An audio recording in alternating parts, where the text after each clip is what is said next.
옆에 계시는 분과 사랑의 인사 나누시겠습니다.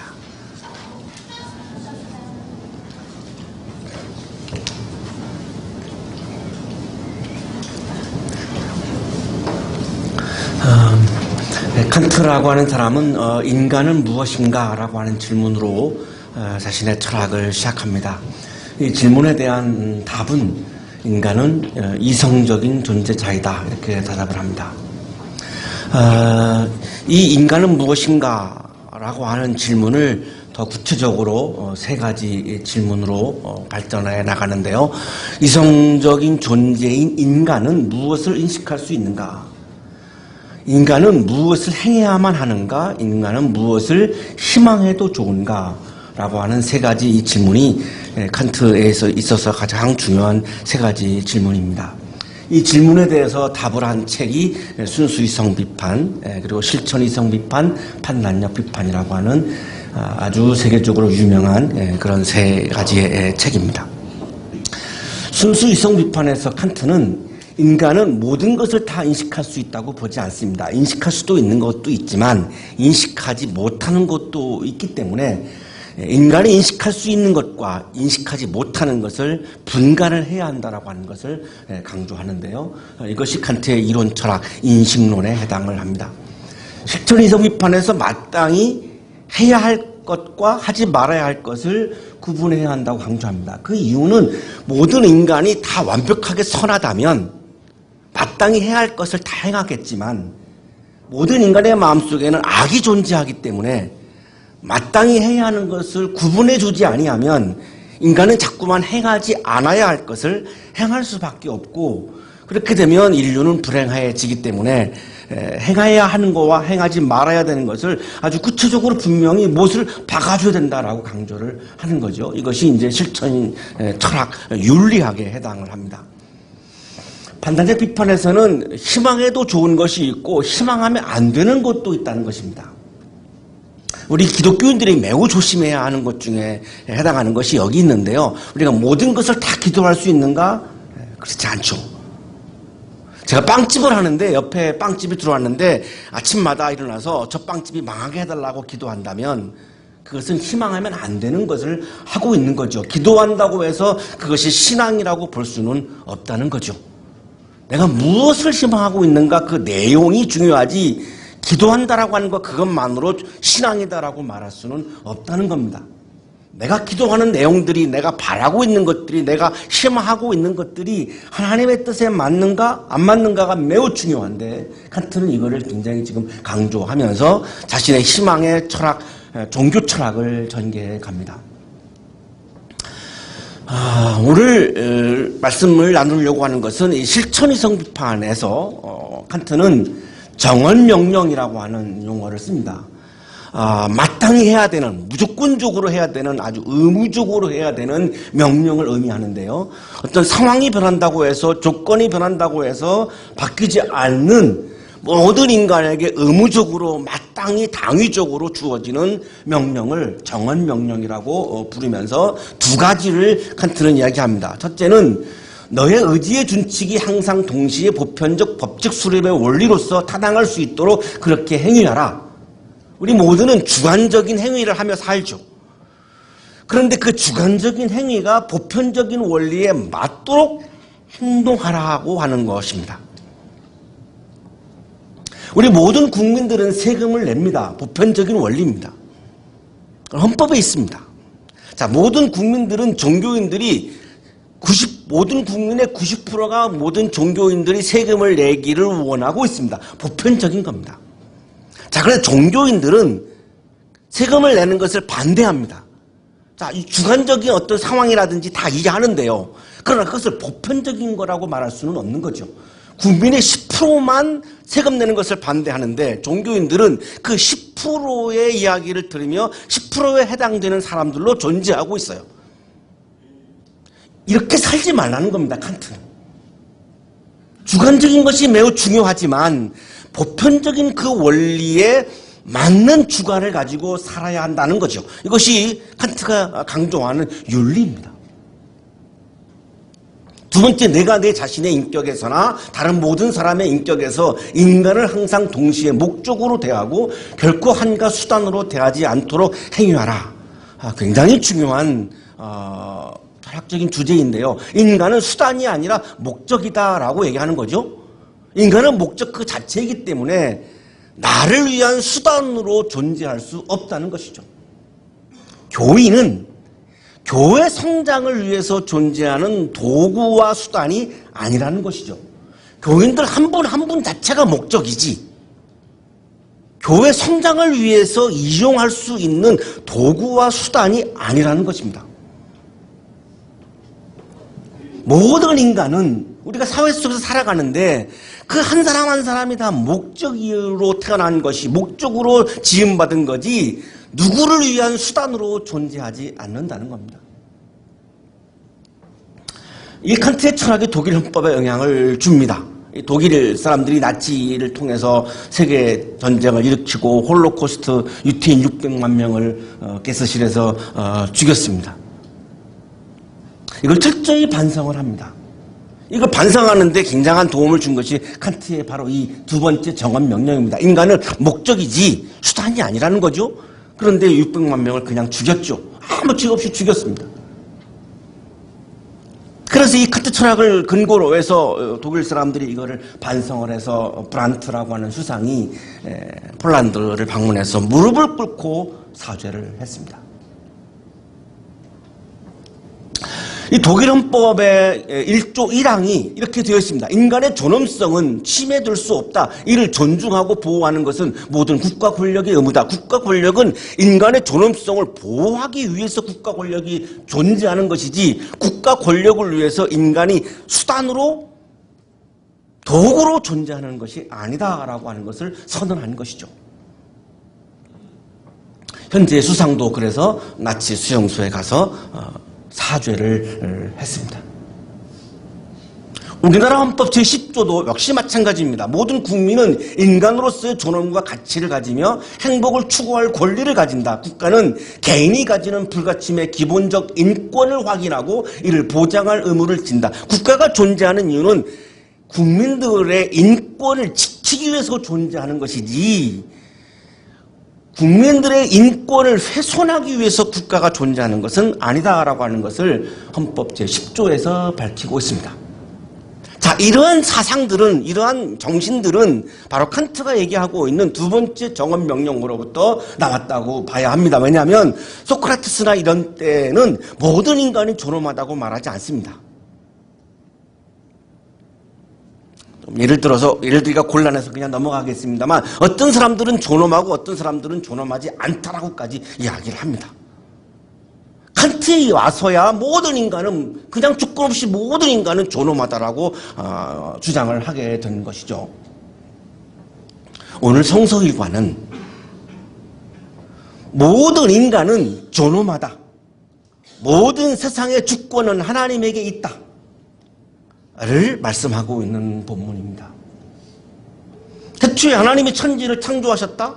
자, 하나님이 온 세상의 주인임을 선언하고 있죠. 하나님이 모든 세상의 주권자임을 말씀하고 있죠. 그렇다면 어떤 사람도 이 세상의 주인은 될 수가 없고 어떤 사람도 다른 사람의 주인이 될 수 없음을 말씀하고 있는 거죠. 창세기는 세 가지 자료가 포함되어 있습니다. 야훼문서라고 하는 자료는 기원전 10세기에 솔로몬 시대에 기록되어져 있는 그런 문서이고요. 두 번째 엘로힘 문서는 기원전 9세기에 북이스라엘에서 기록되었습니다. 세 번째 문서 제사상 문서는 바벨론 포로기에 제사장들에 의해서 기록이 되어서 우리가 통칭 제사장 문서라고 부르는데요. 창세기 1장은 제사장 문서에 속합니다. 다시 말하면 창세기 1장은 바벨론 포로기에 쓰여진 성경입니다. 바벨론에서 포로를 살고 있는 노예로 살고 있는 사람들에게 하나님이 말씀하시는 거죠. 태초에 하나님이 천지를 창조하셨다. 자, 이 말씀은 바벨론 왕이 너희들의 주인이 아니고 하나님이 주인이다 라고 하는 말씀이죠. 다시 말하면 노예라고 하는 이 구조는 하나님의 뜻이 아니다. 하나님의 창조 질서가 아니다라고 하는 말씀을 하고 계시는 거죠. 노예 상황에서 기록된 이 말씀을 우리는 다시 한번 읽어야 되는데요. 태초에 하나님이 천지를 창조하셨다. 창조론이냐 질화론이냐 이게 중요한 것이 아니고 창세기 1장이 말씀하시려고 하는 것은 온 세상의 주권자는 하나님이기 때문에 어느 누구도 다른 사람을 노예로 삼아서는 안 되고 어떤 사람도 세상의 주인을 하려고 하면 되지 않는다라고 하는 말씀을 하고 있는 건데 창조론 질화론의 논쟁으로 들어가가지고 이것이 지금 드러나지 않고 있는 거죠. 굉장히 안타까운 건데요. 시간과 공간이 맨 처음으로 생기는 장면이 창세기 1장입니다. 이 땅에 이 우주에 시간이라고 하는 것, 공간이라고 하는 게 처음으로 생겨나는 건데 그렇다면 창조자는 시간과 공간의 밖에 계셨죠. 시간과 공간의 안에 있는 사람은 시간과 공간을 창조할 수가 없지요. 자, 그렇다면 바벨론 왕은 시간과 공간 안에 존재하는 사람이기 때문에 시간과 공간, 총체적인 시간과 공간인 이 세상의 우주의 주인이 될 수가 없지요. 시간과 공간의 바깥에 있는 존재만이 이 우주의 주인이 될 수 있는 거죠. 그렇기 때문에 명백해지는 거죠. 바벨론 왕은 히브리인들의 주인이 아닌 겁니다. 노예로 삼고 있는 것은 대단히 하나님의 창조 질서를 거역하고 있는 거죠. 하나님의 자리를 찬탈하고 있는 거죠. 히브리인들의 주인은 하나님인데 바벨론 왕이 물리력으로 폭력으로 그들을 억압해가지고 그들을 지금 노예로 삼고 있어요. 이 폭력은 하나님의 창조 질서를 지금 반하고 있는 거죠. 창조하다라고 하는 히브리어는 바라라고 하는 단어인데 이것은 무에서 유를 창조할 때만 쓰는 동사이고 재료를 가지고 뭔가를 만들 때의 창조는 이 메이드는 아사라고 하는 단어를 쓰는데 오늘 창세기 1장에 나오는 동사는 바라입니다. 하나님은 무인 상태에서 우주를 창조한 거죠. 그래서 그분이 주인인 거죠. 그래서 내가 주인하려고 하는 것이 가장 비신앙적인 겁니다. 주일날 교회를 빠지는 게 비신앙적인 것이 아니라 내가 주인하려고 하는 것이 비신앙적인 겁니다. 왜? 내가 주인을 하면 하나님의 자리를 찬탈하는 것이기 때문에 그렇습니다. 땅이 혼돈하고 공허하며 어둠이 깊음 위에 있고 하나님의 영은 물 위에 움직이고 계셨다. 바벨론 왕이 히브리인들의 주인을 하고 있는 상태는 혼돈이죠. 토후, 혼돈입니다. 말이 안 되는 거죠. 보후, 공허한 겁니다. 이거 정말 쓸모가 없는 거죠. 그래서 뭘 하겠다는 거죠? 바벨론 왕이 히브리인들의 주인이 되어서 그들을 노예로 삼아서 그래서 뭘 하겠다는 겁니까? 뭘 기여하겠다는 거죠? 무슨 세계 공동체에 기여를 하겠다는 겁니까? 이건 정말로 쓸모없는 혼돈과 공허한 거라는 겁니다. 그 자체가 어둠의 역사라는 거죠. 어둠이 깊음 위에 있고 하나님의 영은 물 위에 움직이고 계셨다. 자, 그 상황에서 시간과 공간 바깥에 계시는 하나님의 영이 움직이기 시작했어요. 왜 움직였냐면 혼돈하니까, 공허하니까, 어두우니까 움직이기 시작한 거죠. 그렇다면 혼돈과 공허와 어둠을 해결하려고 움직이신 거죠. 하나님의 영은 루아흐 엘로힘입니다. 하나님의 스피릿, 하나님의 바람, 하나님의 숨결, 하나님의 호흡이 움직이기 시작합니다. 이 혼돈과 공허와 어둠은 하나님의 창조 질서가 아니기 때문에 하나님의 영이 지금 움직이기 시작하는 거죠. 움직이시면서 처음으로 일어나는 사건이 3절이죠. 하나님이 말씀하시기를 빛이 생겨라 하시니 빛이 생겼다. 혼돈과 공허와 어둠을 해결하기 위해서 하나님의 영이 하신 일이 뭐냐면 빛을 만드신 겁니다. 왜 만들었을까요? 빛이 있어야만 이 혼돈과 공허와 어둠을 해결할 수 있기 때문이죠. 그러면 이 빛은 뭘까요? 혼돈스러운 공허한 어두운 이 세상을 환하게 비추기 위한 빛이죠. 자신이 빛나기 위한 빛이 아니고 세상을 빛나게 하기 위해서 생겨난 빛이죠. 그러면 하나님의 영은 어떤 마음일까요? 내가 빛나는 것이 아니라 세상을 빛나게 하려고 하는 것이 하나님의 영이 가지고 있는 하나님의 마음이죠. 왜? 그것이 나의 피조물인데, 이 세상이 나의 피조물인데 너무 어두워요. 너무 공허해요. 너무 혼돈스러워요. 하나님이 주인인데 바벨론 왕이 주인이래요. 그래서 이 목적인 정말 하나님의 형상인 하나님의 형상이라고 하는 단어는 왕 같다라고 하는 의미를 가지고 있는데요. 이 왕같이 내가 지은 그 존엄한 인간을 자기가 노예로 막 삼고 있어요. 이런 혼돈과 이런 공허함과 이런 어둠을 하나님은 그냥 볼 수만 없는 거죠. 그래서 하나님의 마음은 하나님의 영을 통해서 움직이신 거지요. 빛이 있어라. 하나님의 영, 하나님의 스피릿은 어둠이 아니라 빛이십니다. 하나님께서 창조하신 세상을 빛나게 하는 것이 하나님의 영, 하나님의 스피릿, 하나님의 마음인 거죠. 자, 여기서 충돌하는 것이 있습니다. 바벨론 왕은 내가 빛나고 싶은 겁니다. 내가 빛나고 싶기 때문에 히브리인들을 지금 노예로 삼고 있는 거죠. 자, 이것을 우리는 혼이라고 부르는 거죠. 소울입니다. 바벨론 왕의 혼은 자신이 빛나고 싶은 겁니다. 하나님의 마음은 바벨론 왕이 빛나는 것을 좋아하시는 것이 아니라 온 세상이 빛나는 것을 좋아하고 계시는 겁니다. 그래서 빛을 창조하셔서 어디 한 군데만 비춘 것이 아니라 온 우주의 그 빛을 환하게 비추신 거죠. 온 세상이 빛나라고. 그래야 그 세상에 있는 모든 사람들이 어둠으로부터 혼돈으로부터 공허함으로부터 구원받을 수 있으니까요. 이것이 하나님의 스피릿, 하나님의 영이 가지고 있는 마음이죠. 내가 빛나고 싶은 마음을 성령을 끌어다가 기도하는 것은 기도라고 말할 수가 없습니다.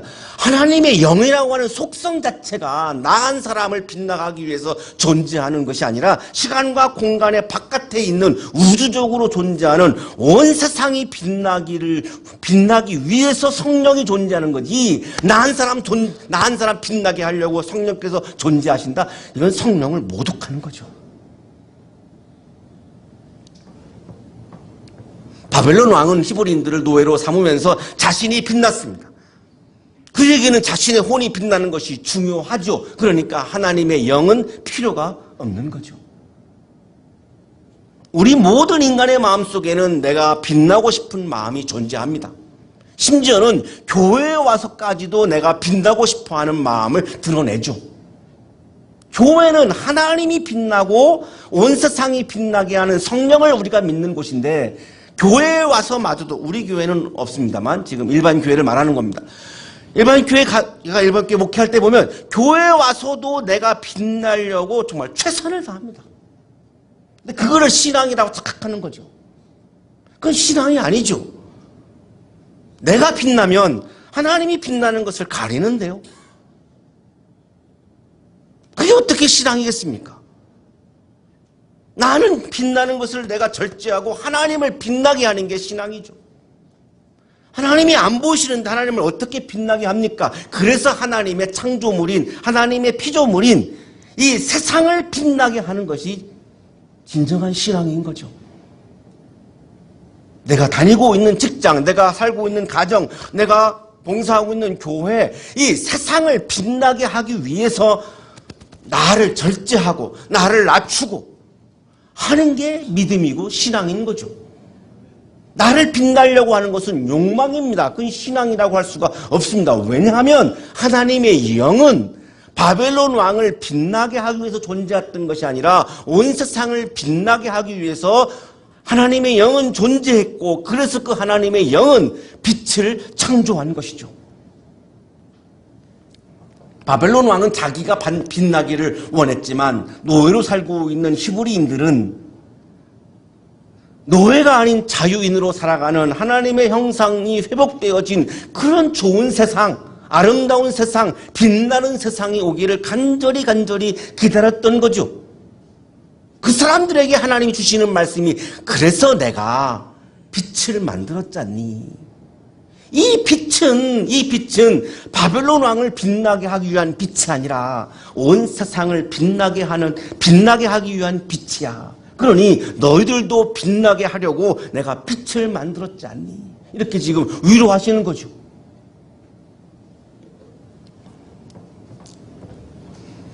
그 빛이 하나님 보시기에 좋았다. 온 세상을 빛나게 하는 그 빛을 보시면서 하나님이 보시기에 좋았다라고 감탄하신 거죠. 바벨론 왕을 빛나게 하기 위한 빛이었다면 하나님이 좋다고 감탄이 나오실까요? 온 세상을 환하게 비추는 빛이었기 때문에 이제 이 노예들에게도 자유가 주어지고 구원이 주어지는 구원의 빛이었기 때문에 하나님은 그 빛을 보시면서 좋았다라고 감탄한 거죠. 단순히 이거를 내가 만들었으니까 좋았다? 그렇지 않습니다. 하나님이 왜 이거를 좋았다라고 하셨을까요? 하나님의 마음이니까요. 하나님의 마음이 온 세상이 빛나기를 원하시니까요. 그런데 그것을 위해서 이 빛이 존재하니까 그 빛을 보시면서 좋았다, 토부, 굿 이렇게 감탄하신 거죠. 세상을 빛나게 하는 그 빛이 하나님의 영이 가득한 빛이었기 때문에, 하나님의 영이 가득한 빛이었기 때문에, 나의 욕망이 가득한 빛, 나의 욕망이 충만한 빛이라면 하나님은 그 빛을 좋았다라고 감탄하지 않았을 것입니다. 오늘이 주연절 첫째 주일이면서 세례 주일인데요. 주연절기는 예수 그리스도께서 온 세상을 환하게 비추시기 위해서 빛으로 오신 예수 그리스도를 기념하는 절기가 주연절기입니다. 마침 또 오늘이 예수님이 세례 받으신 사건을 기념하는 세례 주일이기도 합니다. 예수님이 세례 받으신 장면을 보시면 요단강에서 예수님이 세례를 받습니다.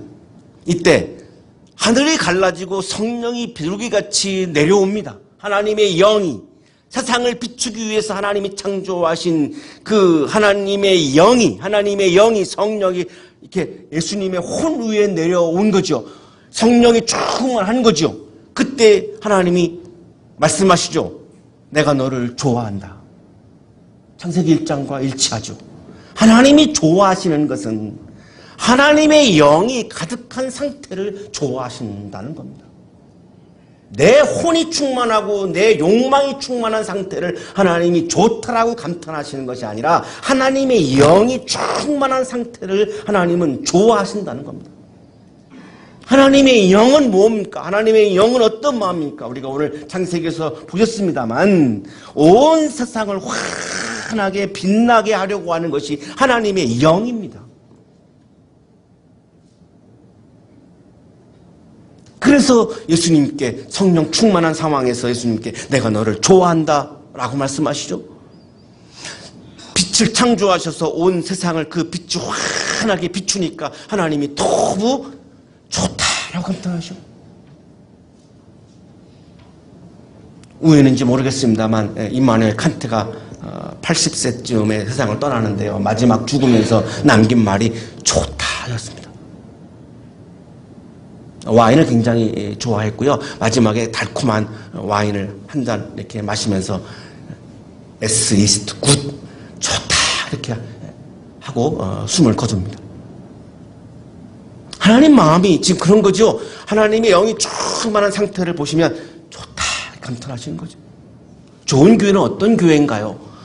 나의 욕망이 가득한 것이 아니라 하나님의 영이 가득한 교회가 하나님이 좋아하는 교회입니다. 하나님이 좋아하는 그리스도인은 어떤 사람입니까? 하나님의 영이 충만한 사람을 하나님은 좋아하는 거죠. 예수님을 보시면서 좋아한다라고 말씀하셨던 것처럼 하나님께서 여러분을 보시면서 2018년도에 하나님의 영이 충만한 여러분을 보시면서 매일같이 좋다 이렇게 감탄하실 수 있는 그런 한 해가 되시기를 축복합니다. 그래서 하나님은 빛과 어둠을 나눕니다.